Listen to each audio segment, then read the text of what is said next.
What's up mga lalabs? I'm back! Kuyawan. Medyo gimingaw ko gamay aning magyaw-yaw no nga murag syunga-syunga. Kunya medyo taod-taod na pod nga wala na ko naka-upload og mga videos diri sa ako ang social media account. So mo to ingon lagi akong anak nga himuon daw lagi namo ni as a documentary ba. So mo to in action po dayon yung lola mga lalabs. Gahimo po day kog empanada mga lalabs mo ni siya akong pangita. Doon ako'y tulo ka flavor ani unya. Mo ni siya akong ginasupply sa mga kantin nga duol diri sa among lugar. Doon ako'y cheese, choco and pork. Pero kaning akong ginahimo karon, choco di siya. Kadalasan tong ang gabiin ako mahuman unya mga adlaw na pud og mata aron magluto. Sa tinuod lang mga lalabs no gimingaw na gid kaayo ko ani mag-vlog pero sa akong sitwasyon lisod magud kaayo sa bayon kana kuno na kag unsa imong baligya unya maguno na pag unsa imong content.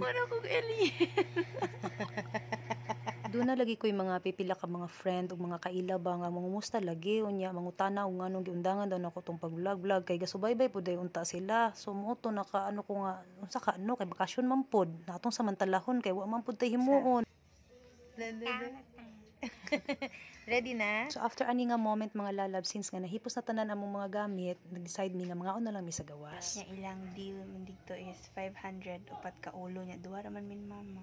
Possible nga gamay-gamay yun na nila so mag-chicken na lang ninyang palit mi sa akong favorite fries. Unya kay bakasyon naman so after ani nga panihapon, diretso na mi uli sa bukid, the place where we belong. Charis.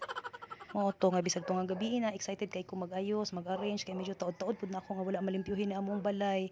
Hasta ang ako ang mga alaga perting lipaya nga nauli mi sa balay taod-taod biya pud namo ni sila gibiyaan. Unya karon malipay gud ni sila kay medyo dugay-dugay na pud mi nga mag-uban. Sa diha man gud every weekend lang namo ni sila makauban or maulian. Unya kay manlaba mi and all that. Unya magbalik na pud mi. So kadyot lang pagyud kaayo na kay the minute nga mahuman na among trabaho manguli naman pud mi dayon syudad.